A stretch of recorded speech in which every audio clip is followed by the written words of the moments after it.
I ćao svima, dobrodošli u moj novi video, dobrodošli u našu kuhinju.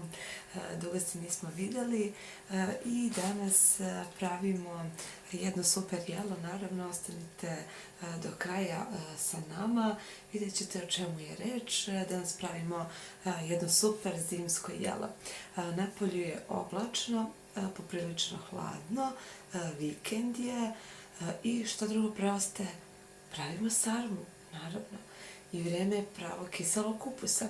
Tako da ako vaš domaći kiseo kupus nije gotov, naravno marketi su tu i kupite onako jednu glavicu kiselog kupusa i bacite se na spremanje sarme. Jesen, vreme slava, vreme sarme. Mislim, to je nekako logično.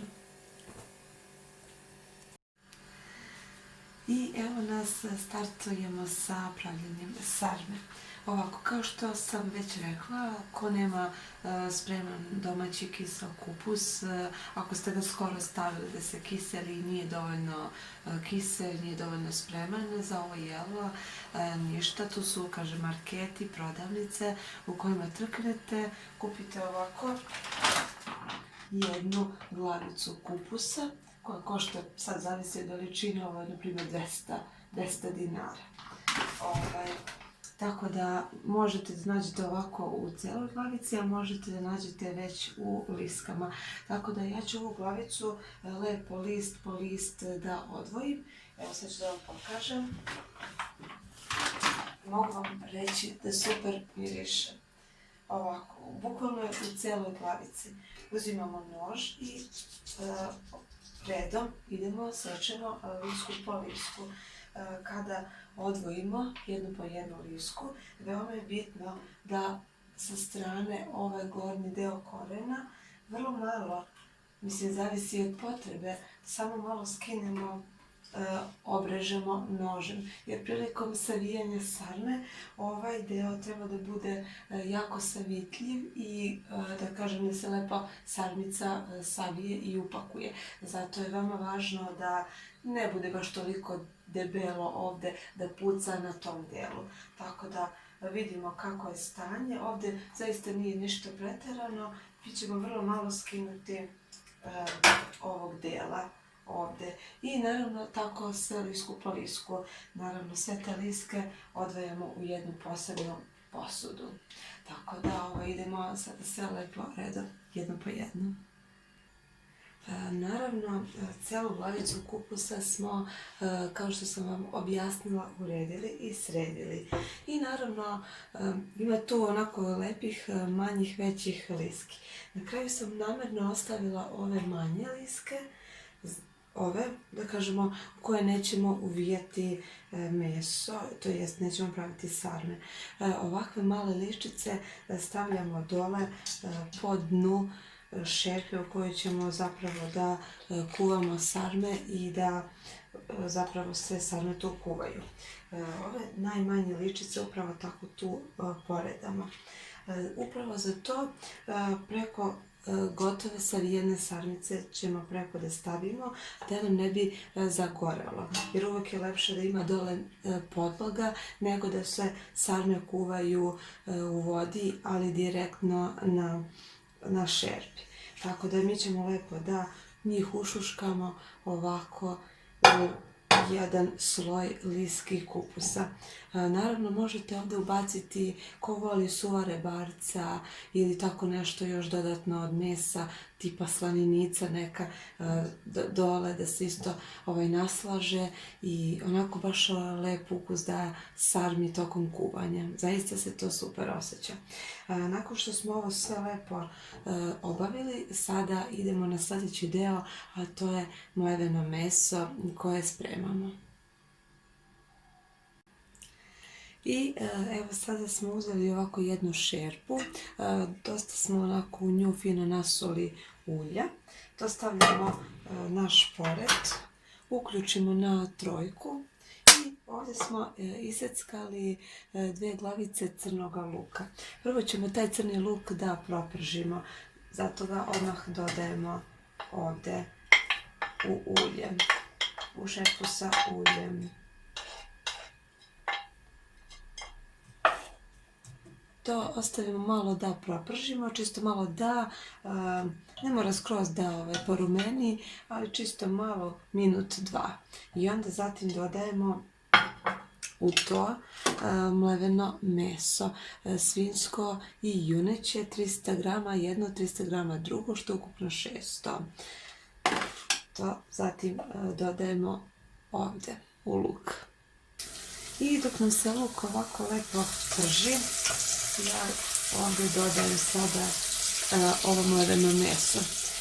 Ovdje smo u jednu šerpicu, da kažemo šaku 2 pirinča stavili, oprali smo ga u 3-4 vode i promijenili naravno vodu. Sada ovo dodajemo da pirinač lepo ovarimo i skuvamo. Ja nekako tako to volim posebno pirinač da obarim naknadno, da prosto vidim koliko će veličinu da dostigne kada bude kuvan i onda tek ga sastavim zajedno sa prženim mesom i naravno svim ostalim začinima. I onda lepo dobijem tu smesu kojom filujem ove lepe naše liske za kiseli kupus. Eto.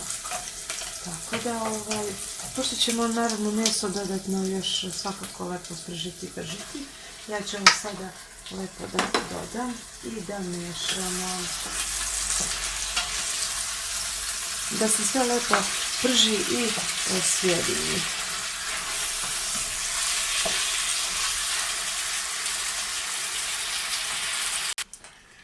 Ovako meso smo ostavili da se prži sa onim crnim lukom i meso nam je prilično gotovo. Sada u to dodajemo ovako pasirani paradajz. Mi to volimo tako da stavimo, bude lepo sočno. I stavit ćemo, na primjer, ovo se nije bilo puno, možda manje od pola od 500 grama, to jest 200. 200 je ostalo i to ćemo sve da stavimo. Bude baš onako lepo sočno i sve to lepo upije, nešto ispari i da mu taman onako lepu notu. Ovdje sa druge strane mi se kuva pirinač. On je prilično, da kažem, pri kraju i kuvan je. Tako da njega još uvijek neka na blagoj vatri nek se kuva taj isti pirinač, dok ćemo mi dalje da se bavimo ovdje sa mlevenim mesom i začinima. Ovdje smo ovako lepo iseckali 3 velika čana belog luka. To ćemo da dodamo sve ovdje.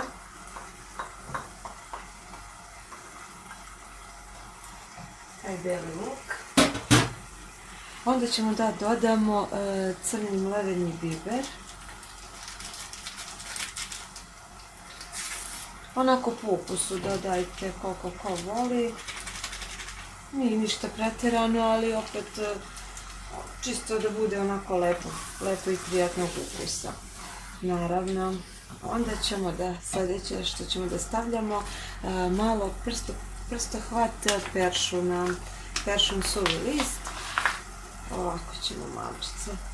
Vi naravno možete, samo to sam htjela da napomenem, možete dodati 1-2 šargarepe koje ćete lepo sitno iseckati i dodati naravno ovdje sa mesom da se zajedno naravno kuva, prži. Ja sam zaboravila da kupim te šargarepe, tako da ovo će samo biti bez njih, ali u suštini ništa nije toliko strašno i nije ništa, da kažem, velika greška. Što se dalje tiče, stavljamo vegetu. To volimo onako dosta da stavljamo. Stavit ćemo, pošto je supena kašika u pitanju, ovako malo pola i malo više od pola. I naravno sol. U stvari soli nećemo puno, pošto je kiseli kupus sam po sebi dovoljno slan, tako da nećemo tu soli nešto puno, čisto onako malo, da nam ne bude baš meso bez ukusa. I sada sve to mešamo, ali naravno tokom pravljenja celog ovog procesa sarme, naravno probat ćemo smesu kada spojimo sastojke, pirinač i meso. Čisto da vidimo da nije baš potpuno bezukusno i onda tu regulišemo ukus. Kažem opet, kupus kiseli sam po sebi je dovoljno slan, pošto se kiseli u velikoj količini vode i soli, tako da imajte i to u vidu kao opciju. Tako da ovo još malo mešamo i još koji minut zapravo. Meni je onako baš lepo da meso bude što prženije jer je stvarno ukus za sve, nije samo za sarmu, čak i za ćuftete, za pljeskavice. Za sve mi ukus bude lepši kada je meso prženije. Tako da ovo ćemo ostaviti sigurno još 3-4 minuta i onda ćemo da filujemo naše liske. Zapravo i ovo će biti gotovo, tako da vidite, pirinač je već onako lepo nabubrio, lepo mi deluje, sva ova voda će da iz njega ispari, bit će dehidriran i spojit ćemo te sastojke. I pošto smo već pri kraju, dodat ćemo ovako jednu, da kažem, pola kašike slatke aleve paprike. Naravno, vi možete da dodate, bilo bi baš onako lepo i poželjno, ko voli malo i onu ljutu tucanu papriku, malčice, ili ko voli baš puno onako ljutkasto, malo više da doda i baš onako bude iskreno super. Ništa, s ovim smo sada završili. To je gotovo. Naš pirinač, pogledajte kako je super, sva je voda lepo isparila, on je baš lepo kuvan i sada ovo pridodajemo ovde. Tako da sad ćete da vidite kako to prosto ispadne veća masa smesa i znate otprilike, nije otprilike, u stvari znate tačno koliko imate smese da rasporedite na listove kupusa. Tako da to je super stvar i onda lagano filujete. To je to. I pogledajte sada ovo sve kada se lepo to sjedini. Ovdje će biti baš fina sarmica, zar ne? Pošto liske imate i manje i veće, naravno i sarmice će biti neke manje, neke veće, tako da bit će onako zanimljivo. I naravno, ja volim, kad sam sad u ovoj fazi na kraju, na primjer, možete da dodate koju lisku lovorovog lista. Ja ću sada dodati ovdje u ovu smesu. Mada možete i prvo da nafilujete sarme, pa lovor list da stavite negde u šerpu između sarmi kada se budu kuvale. U stvari, ja ću ovako malo da, tipa 1,5-2, da kažemo, listića lovora.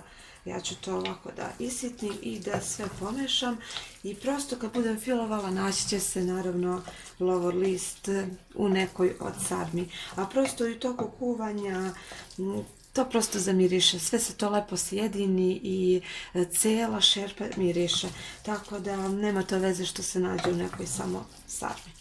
Tako da idemo sada polako da filujemo naše listove. Tako da to ćemo odložiti tu. Naravno, prvo ćemo da probamo kako je stanje, da li treba ovdje još malo da se stavi nekih začina, pogotovo možda malo soli.